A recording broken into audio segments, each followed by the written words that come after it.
miraba a las mujeres y distinguía. Escaneaba, diría yo. Escaneaba. Realmente teníamos muchas ideas en común. Peña no tuvo cuentas corrientes, Peña no tuvo cuentas de ahorro.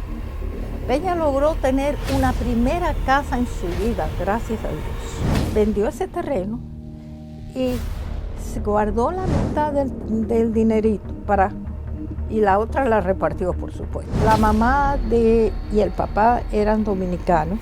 Ella guió a Peña y a su hermano hasta que aparecieron las familias campesinas que los recogieron.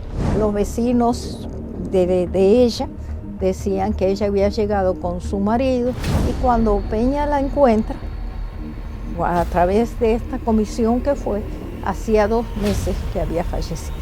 Él había regresado al país, pero en una riña de gallos se había muerto. La familia que supuesta era de Peña se habían instalado en territorio dominicano, en territorio haitiano y habían pasado a territorio dominicano. Pero vienen de por allá, de África, o sea, de origen africano. Mis amigos de Al Tanto, qué bueno que nos acompañan. Gracias a todos los que siguen este proyecto Al Tanto con Colombia, 15 años después, celebrando ahora en este mes de septiembre. Bueno, me siento quinceañera. Suscríbanse, compartan y comenten para dar continuidad a nuestra serie sobre Peña Gómez. Ahora vamos a conversar con Alba María Antonia Cabral Cornero de Peña Gómez. Peggy, gracias por estar aquí. No, gracias por invitarme y realmente muy contenta con este tipo de programa que estás haciendo.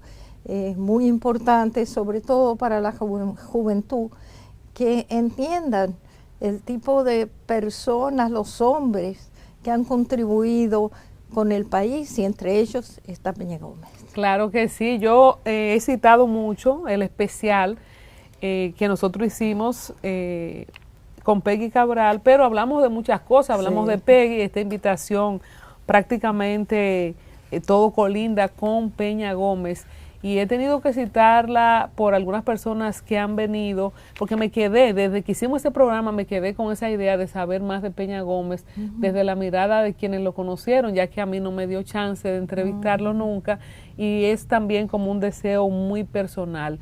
Doña Peggy, de Alba María Antonia, ¿cómo terminamos en Peggy? Bueno,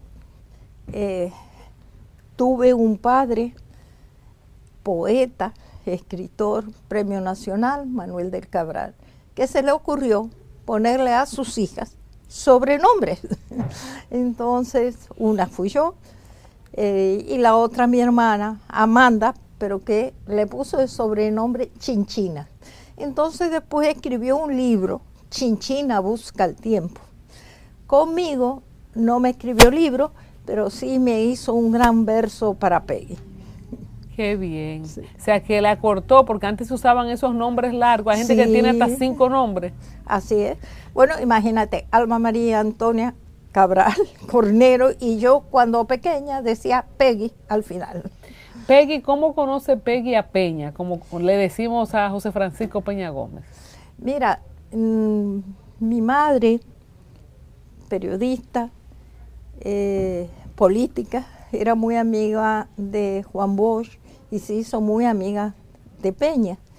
Entonces, ella nos hablaba mucho de él, aunque no lo conocíamos y pequeña, y fui conociéndolo a través de ella, a través de esa personalidad tan importante de lo que ella decía que hacía Peña Gómez como político, los méritos que tenía. Y fue así un poco que lo empecé a escuchar de él, en mi mismo hogar. Cuando regresamos de Argentina, que fue invitado mi padre a retornar al país, cuando mataron a Trujillo, quien nos estaba esperando en el aeropuerto era Peña, porque era uno de los delegados para recibir las personalidades. Y como papá había estado exiliado en la época de Trujillo, entonces uno de los que realmente nos estaba esperando era él, y ya tú sabes, muy amigo de mi mamá, y también lo conocimos nosotros. ¿Y cuál fue la primera impresión en el aeropuerto? Es una personalidad impactante. Peña realmente era una persona que no pasaba desapercibido. Peña era en todo sentido, porque su personalidad, su estampa, su conversación, realmente no era indiferente a la gente. ¿No fue amor a primera vista? Por mi parte no. Él un poco sí, pero por mi parte no, pasó mucho tiempo y después... ¿Cómo usted se dio cuenta que él había sido flechado en el aeropuerto? No, porque realmente él, tú sabes que él miraba a las mujeres y distinguía. Escaneaba, diría yo. Después yo estuve trabajando en un hotel como gerente de banquetes y prácticamente las cosas del partido se hacían allá en el hotel, entonces sí, ahí ya tuve más convivencia con él. ¿Y se sabe por qué él eligió ese hotel? Bueno, no se lo podemos preguntar. Y a posterior, yo realmente ya estaba cansada del tipo de trabajo que estaba realizando, porque era gerente de banquetes, eso es un sacrificio terrible. Y tenía mi línea política. Siempre quería, por mi madre, por mi abuelo, por la familia Cabral, que hay muchos políticos. Mi abuelo fue senador de la República de Santiago. Entonces, ya él era alcalde y le pregunté que quería entrar en política. Peña no, de entrada me dijo que bueno, que iba a ver. No estaba convencido. Y poco tiempo después él me llamó que si quería entrar en el ayuntamiento, en lo que era la dirección social. ¿Para qué año estamos hablando? El último año de la alcaldía del 87, por ahí 86. Pero no había nada de amores todavía. No. Por parte mía nada. Él parece que tenía sus intenciones. ¿Había alguna diferencia importante de edad entre ustedes? 10 años. Entonces decidí ir al ayuntamiento, a la dirección de temas de la dirección de asuntos sociales, y yo seguía insistiendo que quería entrar al partido. No me hizo caso. Opté con una amiga muy querida, que siempre la recuerdo mucho, Rosario López, que era presidenta de las juntas de vecinos, que siempre estaba en áreas sociales. Empezar a trabajar con ella y me integré al trabajo social con ella. ¿Qué usted quería hacer cuando decía que insistía en entrar al partido? ¿Era por ese trabajo social o qué pensaba? Mira, realmente tenía mucha inclinación, me gustaba la política.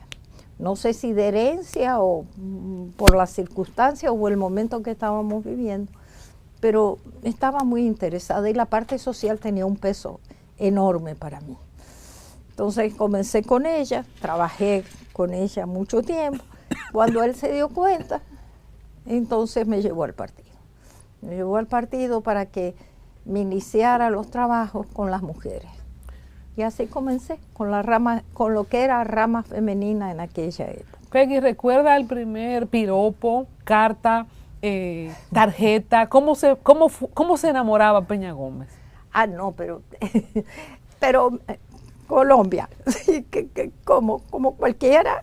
Pero en su caso personal, ¿cómo de ese día del aeropuerto, usted ha dicho en la conversación, bueno, él sí, pero yo no, ¿cómo es que él oficializa las pretensiones? Realmente, él te enamoraba conversábamos muchísimo.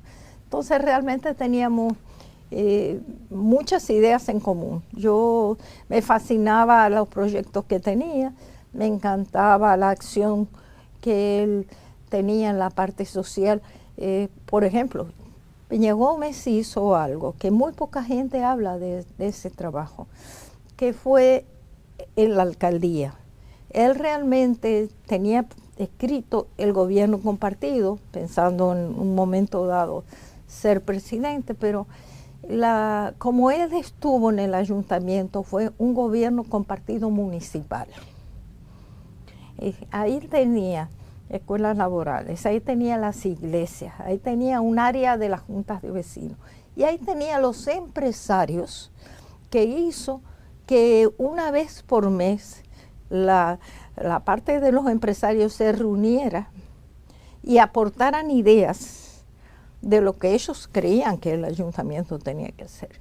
Y aportaran también acciones como arbolizar todo lo que era la Churchill, la avenida, que hizo que todos los empresarios que estaban en esa avenida sembraran. Y bajó 2 centímetros el calor en esa época, con esa arborización. O los ponía a acciones de apoyo, siempre involucrándolos dentro de las áreas que a ellos les interesaban. Y con las escuelas laborales trató de abrir escuelas laborales en casi todos los barrios más importantes, también bibliotecas. O sea, Peña Gómez hizo un ayuntamiento que realmente integró todos los sectores, los ricos, los pobres, los medianos. ¿En algún momento Peña Gómez dejaba de ser político en la intimidad, en el hogar, o siempre estaba pensando, soñando? ¿Cómo era estar con Peña Gómez, el ser humano? Bueno, con José Francisco, ¿cómo le decía a usted? Peña. Peña. Peña. Mira, a él le gustaba hacer versos, le gustaba cantar, bueno, a mí él me pidió matrimonio por carta. Pero ya tenía una relación, ¿verdad? Sí, ya habíamos compartido y teníamos una relación, pero cuando se decidió, lo hizo por carta. Wow. ¿Y había un cómplice en el medio, un consejero? ¿Quién era como esa persona que, no sé si con quien él le mandaba las cartas, o él necesitó ayuda para convencerla de que lo acepte? No, no necesitó ayuda. Ya nuestra relación era una relación sólida, que compartíamos mucho, no había necesidad de intermediarios. Nosotros, él las cosas consultaba mucho, yo de la misma manera, o sea, y yo participaba mucho en el trabajo, en lo que él quería que yo lo ayudara. O sea, al margen de las mujeres, que fue algo que también nos solicitó a las mujeres del partido, que hiciéramos una federación de mujeres. Después de un viaje que hizo a Europa, cuando regresó, dijo, yo quiero una federación igual que las mujeres europeas. Y así lo hicimos, y creamos la FEOMUSE, una organización que tiene una historia importante, en donde conseguimos el apoyo de las mujeres del país entero. Peña Gómez viajaba mucho. Peggy, como esposa, compañera sentimental, viajaba siempre con él. Además tenía mucho compromiso. ¿Cómo era el tiempo de pareja que no sea trabajando política? Nosotros viajábamos mucho, pero no todos los viajes. Tú sabes que había viajes que él o sea, su tiempo estaba dividido entre su país y la parte internacional. Él constantemente tenía comunicaciones, además de ser el presidente para América Latina y el Caribe, era presidente a nivel mundial, y era muy consultado y muy querido. Y era una época muy especial, porque tenía Europa entera, era socialdemócrata casi. Todos los presidentes de esa época pertenecían a la internacional y eran amigos. Entonces había una relación muy cercana con ellos, exigía mucho también de Peña, y lo admiraba. Nunca me voy a olvidar una vez que Mitterrand estaba presidente de Francia, bajando de la escalera, nosotros estábamos en una recepción en la primera planta, y él bajando de la escalera lo vio a él, le dijo, ¿qué dice el gran orador de las Américas? Pero delante de todo el mundo. Y las relaciones que él tenía. Nosotros llegamos a Francia y a los 2 o 3 días ya tenía apertura en el Palacio de donde estaba el presidente. ¿Cómo era ser esposa de un hombre que, aunque no fue presidente, porque los presidentes tienen trato de presidente por los 4 o por los 8 años que son presidentes, pero Peña Gómez durante su dilatada carrera política era tratado como un mandatario a nivel internacional? ¿Qué presión suponía para usted como esposa de un presidente permanente prácticamente? Sí. Mira, Peña tenía la doble condición. Nosotros cuando estábamos aquí, era la mayoría de las veces recorriendo provincias, yendo a cumplir con los compañeros y entrábamos en los barrios, nos sentábamos en las casas de los más humildes, con piso de tierra, y nos sentábamos a tomar café. Y Peña se sentaba y le dedicaba el tiempo a escucharlos. De la misma manera que íbamos a España, nos sentábamos con Felipe González en la Moncloa y se quedaba escuchando. Para él, primero la gente. Eso que se dice primero la gente, que para él primero era la gente. Pero la gente pobre, rica, de todo tipo, para él era igual. Y cuando estábamos en casa y él recibía algún compañero, alguna persona con problemas, puede ser problema de salud, problema económico, cualquier problema, ya ese problema era de él y había que resolverlo. Y entonces, ¿cómo manejaba Peggy, la esposa, que una vez me dicen que se quitó hasta unos zapatos porque ya no tenía dinero y se fue en media? O sea, ¿cómo tolerar un esposo que todo lo da, que todos los problemas de todo el mundo se lo carga encima? ¿Cómo usted manejaba eso? Bueno, porque yo entendía que así era, porque yo estaba consciente que eso que él estaba haciendo era lo correcto y que si hubiéramos tenido más se hubiera hecho. O sea, yo no entendía que eso era injusto, al contrario.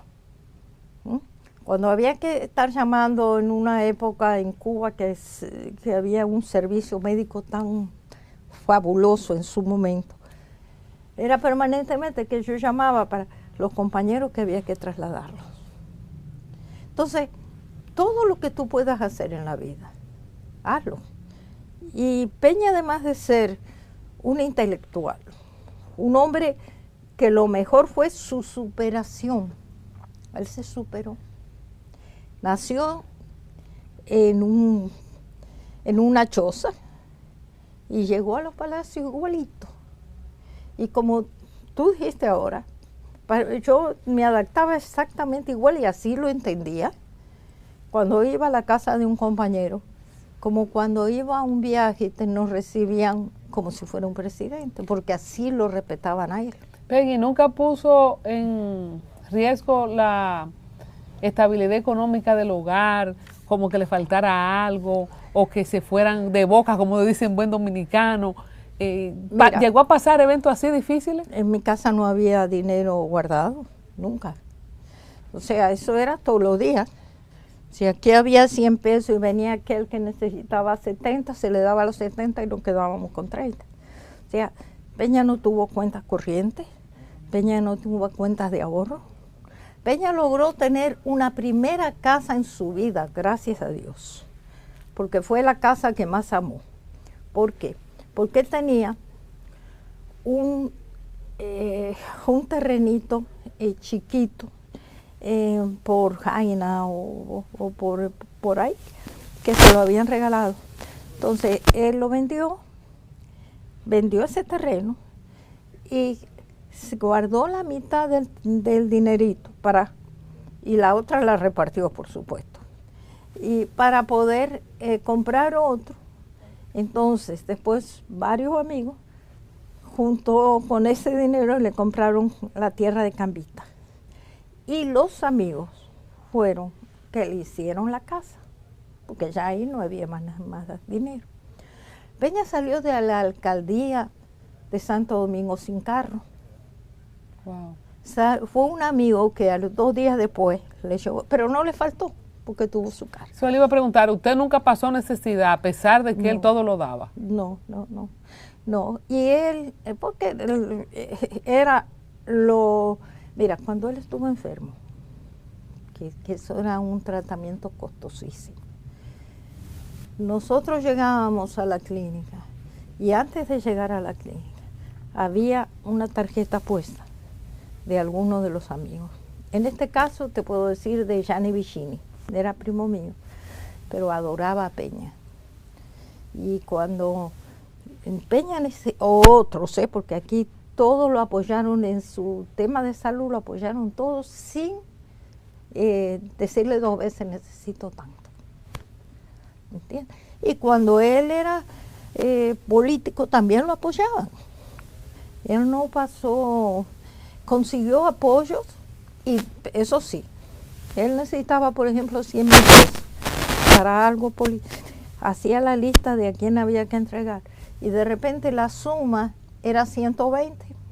Entonces me decía, llama a fulanito y dile que te mande 20 más porque no nos alcanza. Hay cosas que me dicen increíbles, aparte de la vez que se quedó sin calzado. ¿Ustedes cuándo se casan? ¿Cómo se casan? ¿Qué se da? ¿Y para dónde se mudan? Bueno, ¿para dónde nos mudamos? Yo tenía casa en la Paseo de los Locutores número 24 y él no tenía, entonces él vino a mi casa, que ya a partir de ahí era su casa también. Sí, realmente la dimensión del liderazgo de Peña, la gente no lo entiende. ¿Cuándo se casaron? ¿Dónde fue la boda? En la casa de un amigo de él, muy querido, donde solamente se invitaron los hijos y la familia muy cercana, su hermano Domingo, mis hijos, mi madre que lo adoraba a él. ¿Cómo se puso de contenta su madre de esa persona que ella admiraba, que entonces se convierte en su hijo? Sí, y se quería muchísimo. Entonces mi madre era muy mandona, muy, pero con él era una seda, nunca le discutió nada, todo estaba bien. Los otros pobres cuñados no pasaron lo mismo. ¿Y cómo usted le socializó a su madre? Mira, mami, me voy a casar con Peña Gómez. ¿Cómo fue esa conversación? No, porque ella sabía que ya yo estaba trabajando con él. Ella estaba encantada que yo estuviera con él porque sabía que el tipo de persona que era. Y no, lo admitió de una manera inmediata. ¿Cómo fue la relación con los hijos de Peña Gómez, que todos hablan tan bien de usted? Ahorita conversaba con Abril. ¿Cómo se da eso, esa familia extendida? Mira, realmente yo traté de compartir con ellos de la misma manera que con los míos. Y bueno, se fue dando, eran muchos y con diferentes madres, no se podía realmente socializar permanentemente, pero sí en forma individual. Por ejemplo, José Fran para mí es un pan de Dios también, es muy parecido el carácter a su papá y realmente la relación, gracias a Dios, fue muy buena. Y el hecho de los hijos más pequeños, en algún momento le tocó cuidarlos. Me hablaba Abril de que a veces tenían que tener seguridad por momentos puntuales que se vivió, como las elecciones. Sí, Abril y Arlene eran las dos más chiquitas, que eran las que compartían más con nosotros, inclusive en una época estuvieron, y cuando viajábamos tratábamos de llevar o una o la otra para que siempre estuvieran. Y de la misma manera que Peña, había que estar con seguridad, porque realmente había momentos difíciles, sobre todo en plenas campañas. ¿Usted se sintió en riesgo en algún momento de su vida? Cuando hablamos de que había que tener seguridad, hay gente, lo que pasó con Donald Trump, que algunos lo dudan o lo afirman, pero ¿se puede llegar a ese extremo para que una persona no llegue a la primera magistratura de una nación, ciertamente? Bueno, ocurría. Nosotros tuvimos algunas campañas, un recorrido por debajo del puente, me recuerdo, que había militares arriba y empezaron a tirar. Yo tenía mi hija de 12 años, que bueno, la sacaron rápidamente y ahí estábamos en la caravana. Peña se bajó inmediatamente porque se ponía al frente de todo. Entonces, era un momento peligroso, no era un momento como ahora que realmente no se dan, y gracias a Dios que no se dan. ¿Era una vida estresante la de Peña o él disfrutaba tanto de la política que no parecía estar estresado? Yo creo que él vivió como él quiso. Donde mejor se sentía era con un libro en la mano. Cuando él no tenía ni gente ni nada en el momento, siempre tú lo veías con un libro en la mano. Con sus Biblias, las leyó en varios idiomas, pero libros de cualquier tema, no temas políticos solamente. ¿Qué otra cosa, además de la lectura y cantar, como detalles simples, le hacían feliz fuera del trabajo político? Bueno, tenía sus palomas en Cambita, tenía una casita con palomas, le encantaba, y perros. Los perros los adoraban. ¿Y qué comía? A él le gustaba de todo. Era buen diente. Era buen diente. Pero tú sabes que uno de los perros que él más quería, 10 días después que murió Peña, murió él, allá en Cambita. Así dicen de los perros. Hay una amistad muy emblemática que marcó toda una época de Peña Gómez con Atuay de Camps. ¿Cómo la vio Peggy desde sus ojos? Era una de las personas más queridas. Realmente, inclusive en los últimos tiempos, para él, Peña lo llamaba a cualquier hora, yo lo llamaba a cualquier hora y él estaba siempre presente.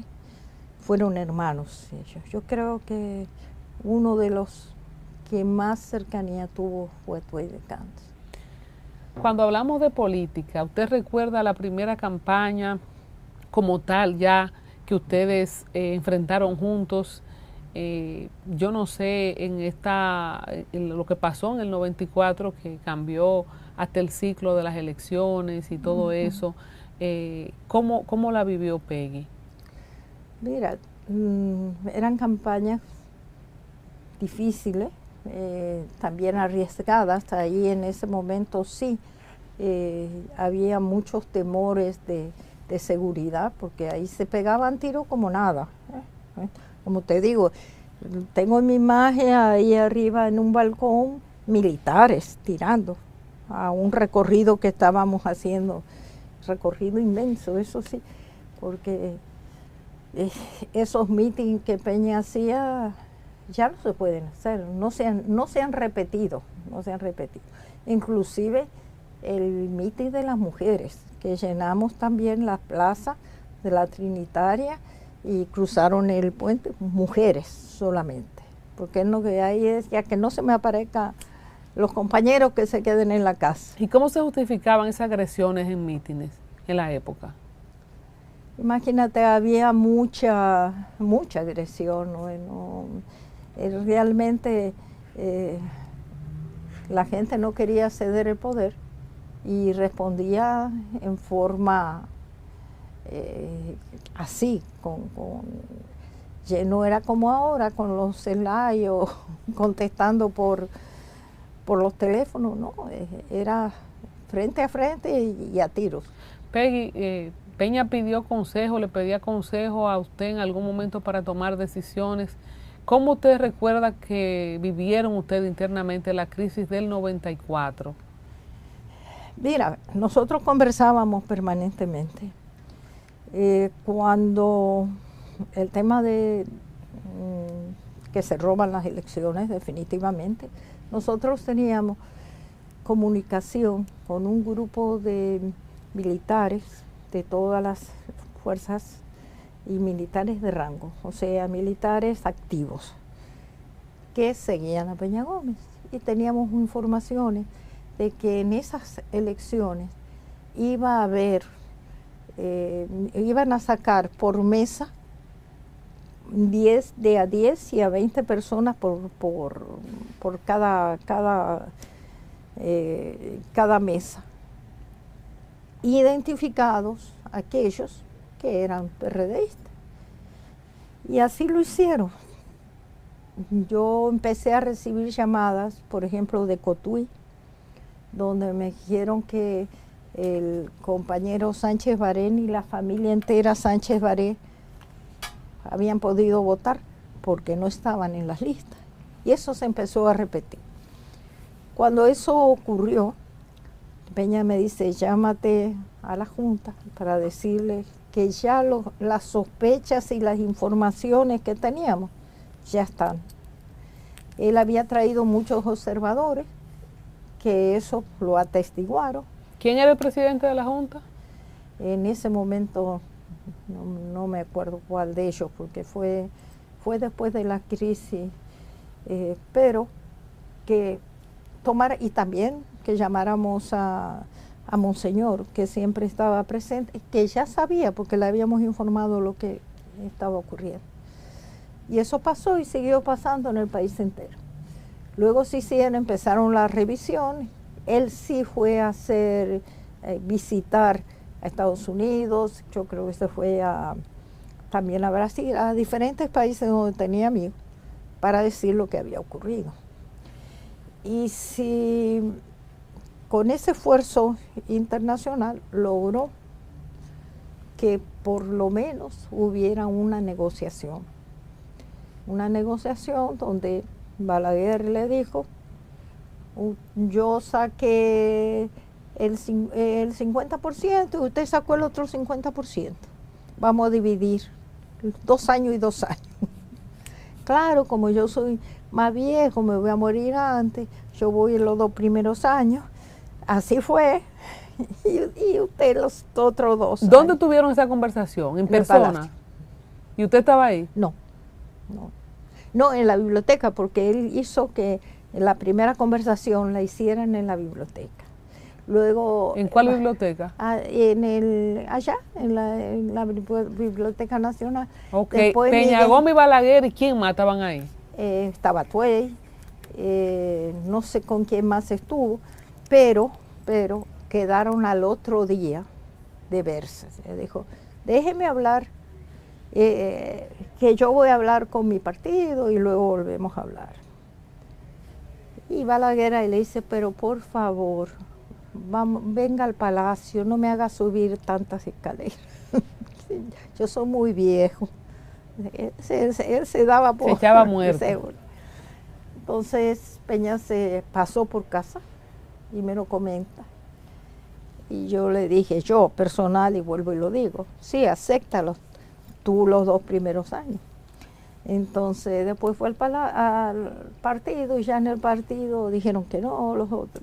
Ni lo primero ni lo segundo lo dejaron aceptar. No lo dejaron. Porque estaba bien con los últimos 2, porque por lo menos hay 2 años para prepararse, cualquier cosa. Así mismo es. Pero ¿cómo es que él llega? Que es mi gran cuestionante, ahora desde la interioridad del aposento de la esposa. ¿Cómo es que Peña Gómez desaprovecha esa ganga? Porque era una ganga, sí, ya te voy a dar 2 años. Sí, y él en su interior estaba convencido que podía ser. Pero cuando él era muy demócrata, cuando va a hablar con la dirección del partido, a todo estaba de acuerdo también. Los demás, que no, que entonces la democracia, que esto, que hay que volver a ser democracia. Pero por Dios. ¿Quiénes son los que objetaron?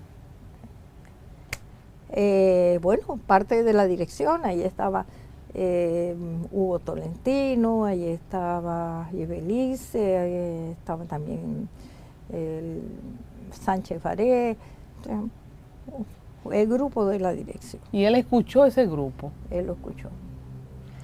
Fue al otro día. El presidente Balaguer dice, bueno, ya arregló, ¿cómo vamos a hacer? Digo, no, vamos a hacer elecciones de nuevo. Le sacó 2 años. Pero está bien, vamos a hacer elecciones de nuevo, pero ¿por qué no hacerlo inmediatamente? ¿Por qué Balaguer se cogió sus 2 años? Se cogió sus 2 años. Eso es la tontería política más grande que sí, yo no me encuentro explicación a eso. Sí. Porque si vamos a hacer 2 años, vamos a hacerlo. Déjame decirte, perdón, si vamos a hacer elecciones, vamos a hacerlo y no toma 2 años. Déjame decirte que realmente fue un momento decisivo pero importante, que podrían haber logrado el objetivo de ser presidente 2 años. Él entonces hizo varios puntos en los cuales sobre todo distinguió mucho a los dominicanos en el exterior, pidiéndole que lo pusieran en los arreglos, que pusieran la doble nacionalidad, que pusieran que los dominicanos en el exterior podían votar, que se le diera una representación también a los dominicanos en el exterior. Peña se llegó a preparar como cuando uno sabe que uno tiene una fiesta el domingo y uno se arregla sus uñas. ¿Se llegó a preparar para acceder a la presidencia en el 94? Sí. ¿Y usted como primera dama hizo algunos arreglos? No, yo seguía con él en los puntos que él quería. Pero digo yo, usted se hizo algunas ilusiones, ya sabemos que tenemos la mayoría. Yo estaba convencida que se podía ganar y realmente mi trabajo principal estaba siempre con el tema de las mujeres, de poder ayudar que las mujeres ocuparan los espacios que correspondían, que ese 25% que en ese momento se había dado se hiciera una realidad en el gobierno, que no es así, porque tú ves que cuántas secretarias de Estado tenemos y manejar... 2 ministras tenemos ahora, la de la mujer porque es obligado y Faride, creo yo, ¿verdad? Faride, sí. Eso es todo. Eso es todo. Y ahí nos quedamos. Pero hay 32 gobernadoras, Peggy. Sí. Y me parece correcto, pero no es eso lo que estoy hablando. Podíamos poner 17 gobernadores y 17 mujeres y podíamos poner la mitad de los ministros mujeres y la mitad hombres. Yo me conformo con la mitad de las mujeres ministras, aunque no pongan gobernadoras. Sí, así yo me conformo con eso. Así Peggy, no tenía indicios de salud, de temas de salud en el 94 todavía. Yo a veces me pregunto, bueno, usted me va a confirmar si lo tenía o no. Yo me pregunto qué tanto la amargura y el dolor. Hay gente que dicen, los que estudian bioneuroemoción, biodescodificación, que las emociones están ligadas a las enfermedades y específicamente con el cáncer. El tema del estrés, de los piques, de la amargura, de las traiciones. ¿Qué tanto pudo haber detonado ese traspiés para el deterioro de la salud de Peña? Estoy de acuerdo totalmente. Fue demasiado fuerte para él. Son las traiciones, es lo peor que tú puedes tener en la vida y tienes que tragarla. Y así mismo fue. Mira, yo no me olvido de un viaje que hicimos a la India, estando él enfermo. Y logramos ir a donde estaba Sai Baba. Y logramos en un escenario de 10,000 personas, sentados en los bancos. De repente, él daba giros alrededor paseaba, Sai Baba, y cuando estuvo cerca de Peña lo señaló para que fuera al saloncito. Él tenía un lugarcito así como este, preparado para recibir gente, y lo hizo pasar ahí. Estaba el doctor La Antigua con él y 2 personas más. Entonces, después que ellos entran, Sai Baba le pregunta a él que si quiere que sabe que está su esposa, que si quiere entrar. Y Peña le dijo que sí. Yo estaba con las mujeres, porque las mujeres en un lado y los hombres en otro, lejísimo. Y yo veo que sale alguien que empieza a señalar donde yo estoy haciendo así. Yo nunca pensé que era a mí.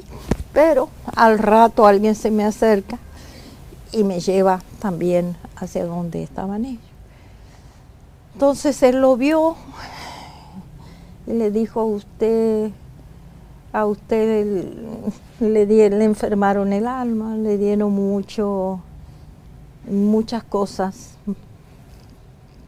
no como si para tragar, sino le dieron muchos venenos espirituales para que usted no llegara. Usted ganó, yo lo voy a ayudar. Él ya estaba bastante mal. Salió del área donde estuvo hablando con él y le dijo, ¿quiere que le regale un anillo? Y dijo, sí. Entonces él empezó a hacer así. Sí, había mostrado la mano y no tenía nada. Empezó a hacer así y de repente dice, pero qué dedos tan gordos usted tiene, ¿verdad? Peña tenía dedos. Y al rato le entrega un anillo, que yo lo conservo todo. Y le dijo, yo lo voy a ayudar. Después que falleció, recibí una carta de Saibal, bueno, en el mismo, cuando Peña murió, ahí mismo se apareció un emisario de él con una carta en donde me decía que él lo ayudó a liberarse porque estaba sufriendo mucho y que él estaba bien. Wow. Cuando Peña hace ese famoso anuncio que nos ha marcado a todos, aún los que no vivieron, aún los que no vivieron esa época, a lo largo de toda mi vida he recibido ataques feroces. Y algunos frontales y como esto, yo los perdono. Yo amo a mi pueblo, a mi país. A lo largo de toda mi vida he pagado un precio por eso.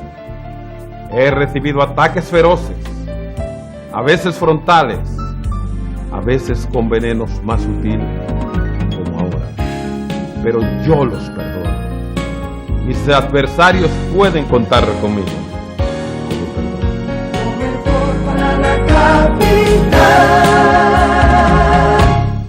Él, como 15 días antes de fallecer, me dice, voy a dar un mensaje y hace esto, yo los perdono. Entonces, el día 10 de mayo, él iba a ir a San Cristóbal a un mitin final que había. Las elecciones eran 4 días después, el domingo, eso era un martes o un miércoles. Y me dice, prefiero que tú vayas para yo conservarme para la última reunión que vamos a tener. Yo voy a San Cristóbal, bueno, cuando regreso lo llamo por esos teléfonos grandototes que había antes, que eran como y me dice, no, vete para la capital al cierre con Pedro Franco Badía, que está ahí cerrando. Digo, por Dios, me fui para la capital, acompañé a Pedro y luego vuelvo para la capital. Cuando estoy llegando, ya me dice, alguien me llama que acelere. Y realmente llegué y él estaba en la mecedora que lo había dejado, pero estaba agitado. Digo, recuéstate. Se recostó, llegó el médico y él me dice que quería llevarlo a internar. Él me dice que está bien, pero llámame a Tuey. Empezó a dar una cantidad porque él ordenaba hasta los últimos momentos de su vida. Como a 5 personas quería que llamara. En esa época no se conseguían señales, o sea, no conseguía nada. Y me dice, y dile que me pongan a las 10 de la noche el spot que yo hice, yo los perdono. A las 10 de la noche. Yo llegué como a las 7. Bueno, cuando lo paso a la cama, esperando ya que para cambiar, él me dice, cuando tengo la mano debajo de su cabeza, me dice, ay, Peguita, y ahí cierra los ojos y se quedó. Pero tú sabes qué hora era, las 10 de la noche. A la misma hora que empezó Yo los perdono. Wow. En toda la televisión que teníamos el spot. ¿Sí? ¿Es posible que él haya... No lo sé. Él grabó esa despedida. La grabó. Y él sabía quizá que estaba despidiéndose, sí, y mandó a llamar para poner el comercial, el spot. En esas horas últimas de vida. ¿Realmente necesitaba, usted cree, Peggy, Peña, perdonarlos? Sí, para irse tranquilo. Creo que así fue. Cuando Saibaba dijo, yo te voy a ayudar, ¿habló de perdón en esa reunión? Habló de ayudarlo a superarse. por ahí es que yo entiendo que, por eso son cosas que a veces uno no lo explica y tampoco la gente la entiende, pero esa fue la realidad. Pero digo yo, cuando dijo te han dado, te han envenenado el alma, te han dado cosas a tragar que te han afectado, llegó porque, qué sé yo, por ejemplo, en la cultura de cristiana evangélica se habla mucho de perdonar, raíces de amargura, si tú no perdonas, el Padre Nuestro habla del perdón, pero le dijo Saibaba, tienes que perdonar eso. No. Solamente te voy a ayudar. Te voy a ayudar. Y cuando me escribió en la carta, dice, yo lo ayudé a que se liberara, de eso. Vamos a ir a lo que yo pregunté de cuándo se enferma, cómo se dan cuenta, de lo que puedas recordar, en qué año fue, bajo qué circunstancias, o si desde antes él venía. No, fue inmediatamente después de las elecciones, prácticamente inmediatamente. Empezó a sentirse mal y se decidió, me dice, quiero ir a Venezuela. En Venezuela estaba su amigo Carlos Andrés y estaba una clínica que era muy buena en su momento. Entonces llamamos y nos fuimos para allá, para Venezuela. ¿Cuál fue el primer síntoma? Dolores estomacales, fue estómago. ¿Y cómo comía él? ¿Comía a sus horas o se descuidaba? ¿Cómo bueno, era? él comía comía bien, pero realmente cuando estaba así en campaña, los ajetreos de la campaña no te permitían tampoco tener una vida muy regular. Pero ahí comenzó y ahí tuvimos los primeros diagnósticos en Venezuela. El diagnóstico no estaba claro. Inclusive nos aconsejaron que fuéramos a Cleveland. Entonces yo llamé al doctor La Antigua, él hizo los arreglos, inclusive él nos esperó allá en Cleveland cuando fuimos. ¿Y es en Cleveland donde dan el diagnóstico? Es en Cleveland donde realmente dan el diagnóstico. ¿Cómo lo recibió usted, el diagnóstico? Mira, el médico dijo, tiene un tumor, pero es un tumor pequeño, que no es invasivo, que no tiene consecuencias, se puede operar o esperar más adelante porque no es de gravedad. Nosotros íbamos a una actividad, creo que era en México, y él llamó a Tuey para que fuera él, y dice, no, yo lo voy a hacer ahora. Y nos quedamos allá. Esa operación, que fue asistida también, como te digo, por el doctor La Antigua, que no lo dejó en ningún momento, tuvo un problema. Cuando fueron a operar, en cambio de sacar el tumor completo, lo partió en el medio, el médico. Y las células que estaban ahí adentro se expandieron. No hubo forma, pasaron horas lavándolo, pero que te queda una y ya. Fue un error médico. Inclusive el médico después estuvo asustado porque en cambio de haberlo extraído como correspondía, se lo partieron al medio. Wow. Y ahí se esparció por todas partes. Era un diagnóstico no bueno porque inclusive en ese momento no había nada para contrarrestar ese cáncer. ¿Y cuál era el nombre del tumor? Mira, dieron varios, era un tumor cancerígeno, pero realmente... ¿Pero cómo lo partieron en dos? O sea, porque ya estaban adentro, ya vieron. Adentro. Hubo un error, que el mismo médico estaba muy asustado después que hubiera habido una demanda. Entonces, ¿y por qué no demandaron? Peña. ¿Cómo se te ocurre? No, y además que no teníamos la certeza de que... ese no era él. ¿Y el camino qué fue después de ahí, sabiendo que Bueno, se había esparcido? Preguntamos qué tratamiento hay. No había tratamiento para ese tipo de cáncer, nada. Cuando salimos, me acuerdo que cuando salimos de la clínica me dice, pero no me han dado ni una aspirina, ni un jarabe, no me han dado nada. Él se desesperó porque no había respuesta. Por debajo, a mí me dijeron que ese era un cáncer que podía durar 6 meses. Sin embargo, la fortaleza que Peña tenía, decidió ir a medicina natural. ¿Y cuando salen de Cleveland, a dónde van?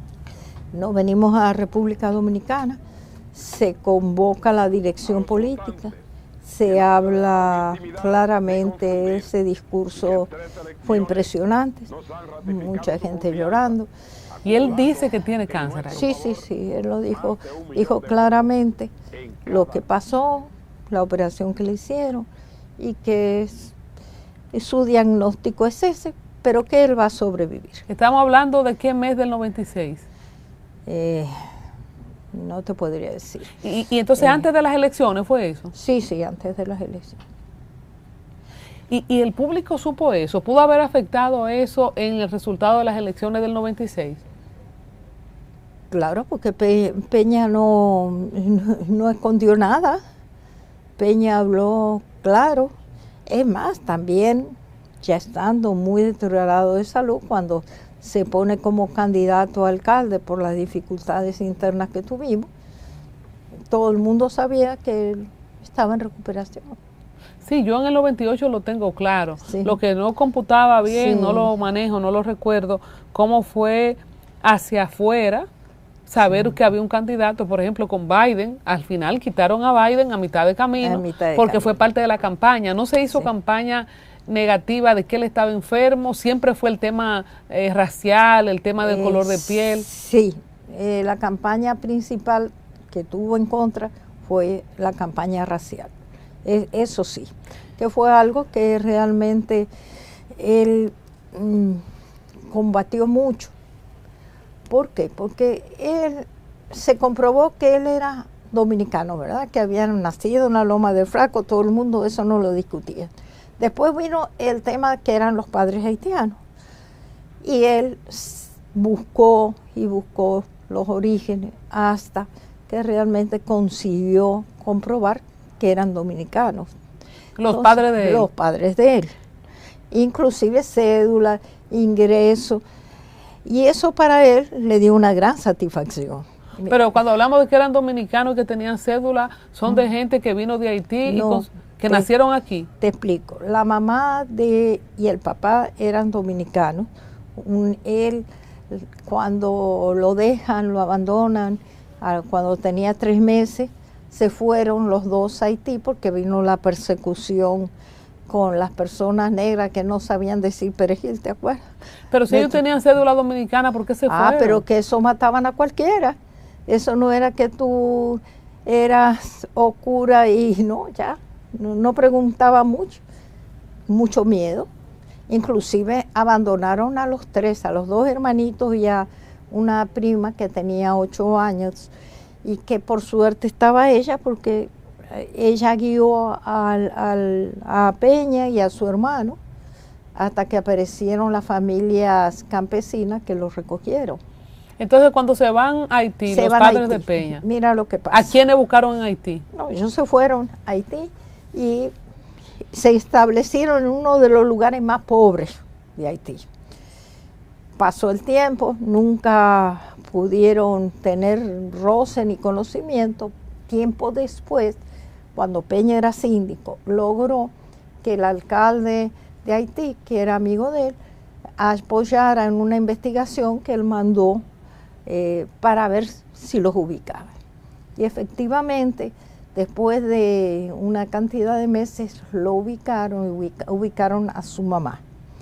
Los vecinos de ella decían que ella había llegado con su marido y que hablaba siempre que tenía unos hijos. pero que nunca se movió de ahí.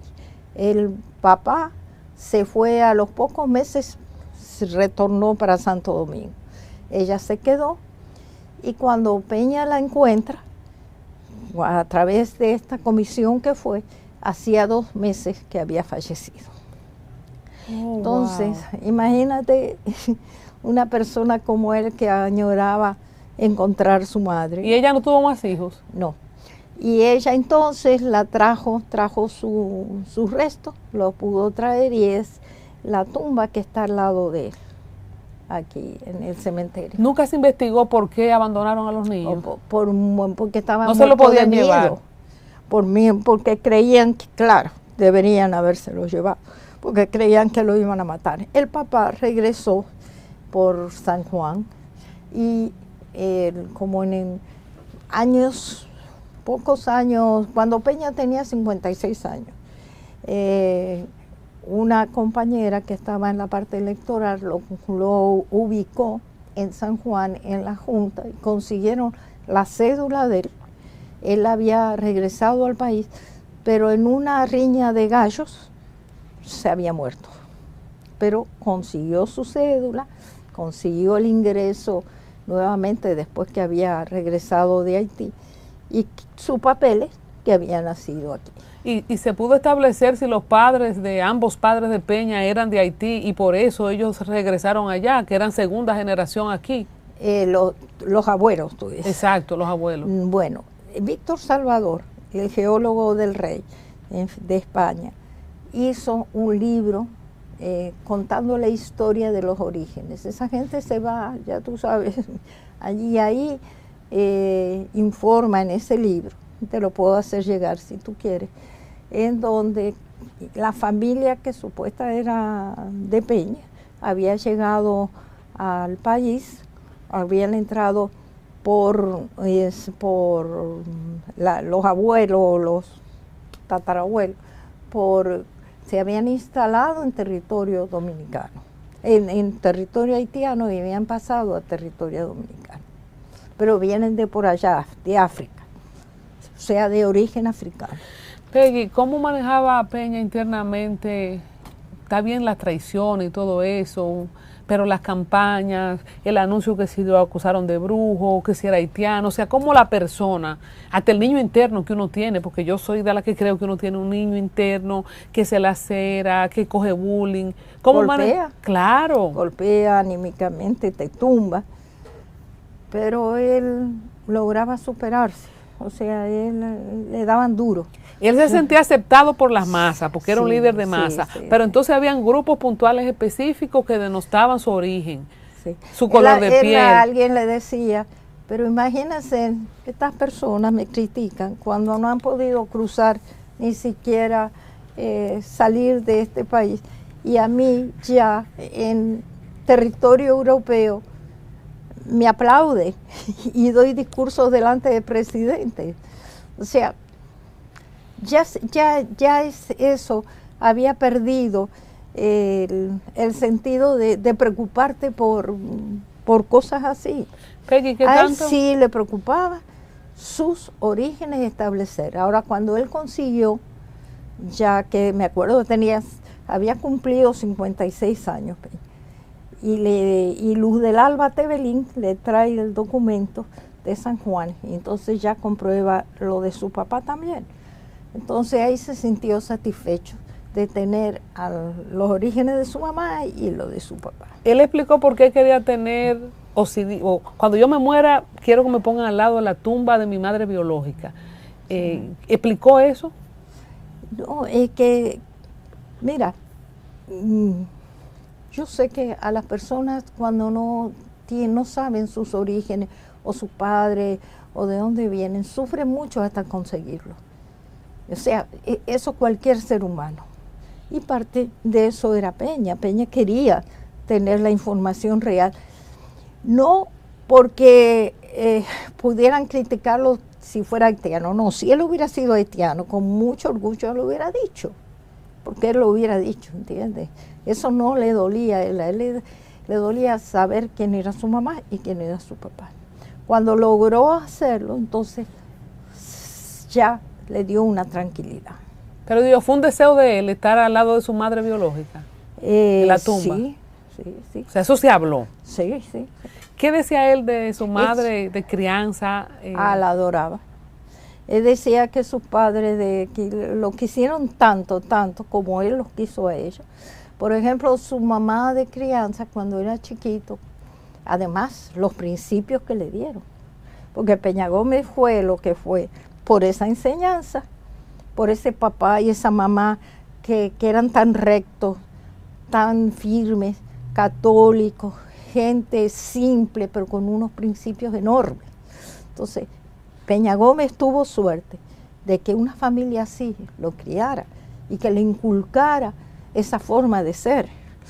Decía, por ejemplo, su mamá que cuando él tenía 10 años, que iba para el colegio, su mamá salía a la puerta y se paraba y hasta que no veía que doblaba la esquina para ir a su colegio, no se movía.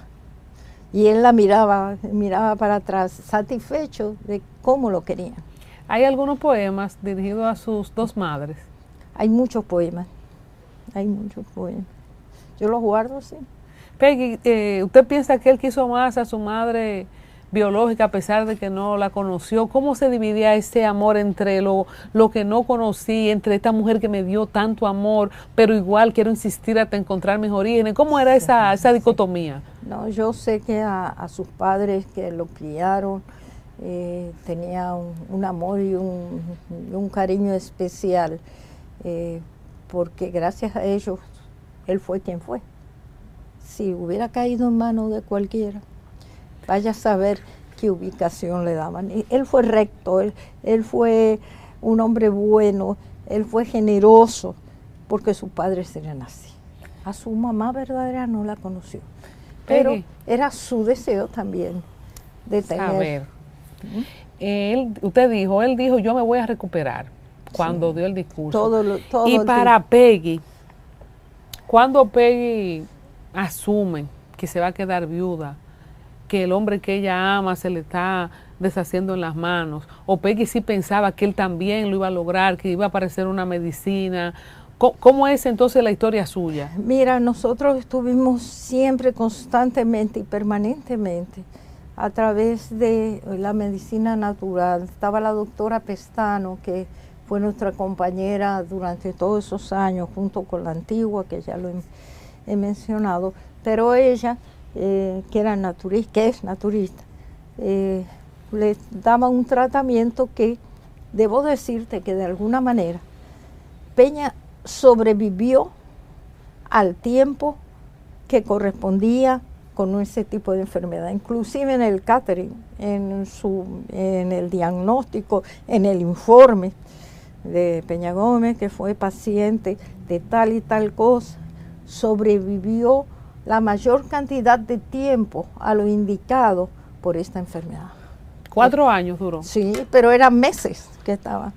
O sea, superó ampliamente el diagnóstico. ¿Y eso podía dar esperanza de un milagro, de que se iba a sanar? ¿O usted ya entendía que no iba a poder ser? Siempre teníamos esa esperanza. Sin embargo, ya los últimos meses, ya yo veía que no había fuerza. Inclusive, él dio un último discurso 2 días antes, porque él no se separaba de su obligación política o su sentimiento político, que fue en Baní, 2 días antes, y lo hizo con mucha fuerza. Con su voz así. Con su voz, con un esfuerzo enorme. O sea, siempre, hasta último momento, teníamos esperanza. ¿Usted le fingía fortaleza y se ponía a llorar en los rincones que no la viera? ¿Qué le daba fuerza a Peggy para poder apoyar porque él trabajó hasta el final? Hasta el final. No, acompañándolo hasta último momento, pensando que era una realidad. ¿Y qué le daba fuerza? La esperanza de que se pudiera superar, hasta último momento. Yo a veces me pregunto, y gente lo dijo, que quizás participar en esas elecciones de la alcaldía quizás aceleró su muerte porque era más estrés, pero lo que dice el diagnóstico es que vivió más de O sea, que no impactó eso. No, déjame decirte, su gran sueño era dejar a su partido en el poder. Y puedo decirte que esas elecciones, 4 días antes que él fallece, dejó a su partido en la máxima, senadores y alcaldes, el 90%, porque el pueblo salió a votar, no le importaba quién fuera, pensando que le debían eso a Peña. El voto blanco se sembró en el país entero. Entonces dejó a su país, a su partido en el poder. ¿Sentó las bases para el triunfo de Hipólito en el 2000? Sentó las bases también. Así fue. Después de Eran como deudas pendientes que tenían con él también. Alguien dijo aquí, creo que fue Angelita, que él, con todo lo que le había hecho Balaguer lo llamó una vez, creo que estaba en Estados Unidos. ¿Cómo era Peña Gómez fuera de los micrófonos? ¿Qué pensaba? ¿Qué decía de gente como Balaguer, como Juan Bosch? Él respetaba muchísimo al ser humano y realmente a las personas sus valores lo decía, fuera quien fuera. Y déjame decirte, ese mismo día, a las 10 minutos después de las 10 de la noche, llaman de la casa de Balaguer. Y me dice, la muchacha está llamando el presidente Balaguer. ¿El día que salió el anuncio de Yo lo perdono? No, el día que murió, a las 10:10 de la noche. Él murió a las 10, ¿verdad? Y yo le digo, y me pongo al teléfono y me dice, presidente Balaguer quiere verlo mañana al doctor Peña Gómez porque lo va a apoyar en la alcaldía de la ciudad, porque él era candidato a alcalde. Y yo le dije, mire, dígale al presidente que lo siento, pero él acaba de morir. O sea, todo es, tú me lo dices, y como una secuencia de cosas que uno no... Pero entonces Balaguer vio el anuncio.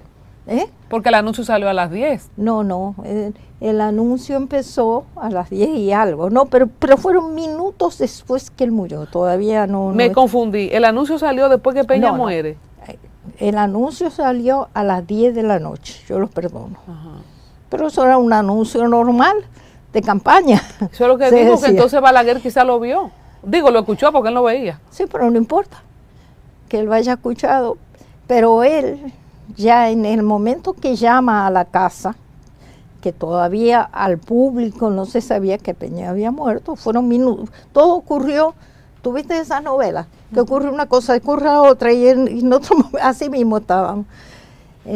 Llaman diciendo que Balaguer va a apoyar a Peña Gómez, o sea, todavía no se sabía que había muerto, a la alcaldía, que por favor vaya al otro día a la casa. Así mismo.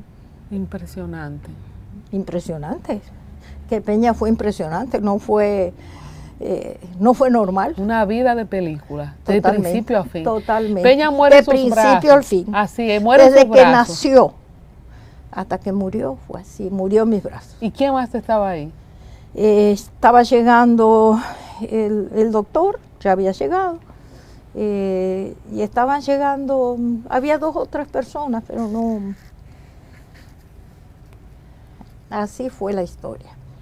Peggy, finalmente, el vacío de Peña Gómez, el ser humano, el esposo, lo entendemos, pero para el país, quizá él sembró mucho en las relaciones internacionales, apoyó a que el partido de él fuera avanzando hasta llegar a la presidencia. ¿Qué es lo más que usted entiende, fuera de que usted haya sido su esposa, como el vacío más grande que deja Peña Gómez en el 360 del ser humano, del político, del líder? Bueno, el tipo de liderazgo, la fortaleza de lo que puede ser un líder. Los líderes nacen cada 100 años. Él me lo decía, tú no vas a ver otro líder. Porque tenía una autoestima. Sí, total. Y yo soy un astro con luz propia. Sí, y tú no vas a ver otro Peña Gómez ni otro líder, porque nacen cada 100 años. Y digo, ok, está bien, no hay problema. Y lo ha comprobado. Y es así. Los liderazgos así son muy difíciles. ¿Él se llegó a relacionar con Leonel Fernández? Sí, Leonel Fernández fue varias veces a verlo a Miami cuando estuvo enfermo y hubo una relación cercana. Y después que murió, Leonel Fernández tuvo algún tipo de atenciones con usted como viuda, como familia.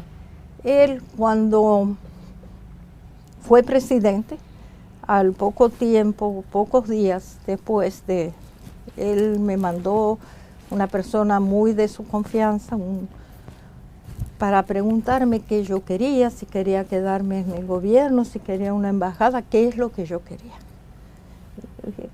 Le agradecía mucho, pero no quería nada en este momento. Quizás se sentía en deuda Leonel Fernández. No, creo que él fue muy atento, Yo acababa de salir del gobierno con Hipólito Mejía, pensó que a lo mejor fue muy amable su atención. Bueno, finalmente, me gustaría quedarme conversando por horas, pero tenemos que cerrar, quizás volvamos a tener otra conversación. ¿Qué usted le diría a los que le robaron el sueño a Peña de la banda presidencial? Fue una pena, los más perjudicados fueron los dominicanos, porque hubiera sido un buen presidente, muy buen presidente, como fue muy buen alcalde. Peña dijo, yo los perdono. Peggy necesitó en algún momento hacer el ejercicio de perdón también porque usted era víctima colateral viendo el sufrimiento de Peña. Me sentí muy herida, muy angustiada, pero no valía la pena echarle a nadie la culpa, no vale la pena. Eso es así. Yo los perdono también. Yo los perdono. Gracias.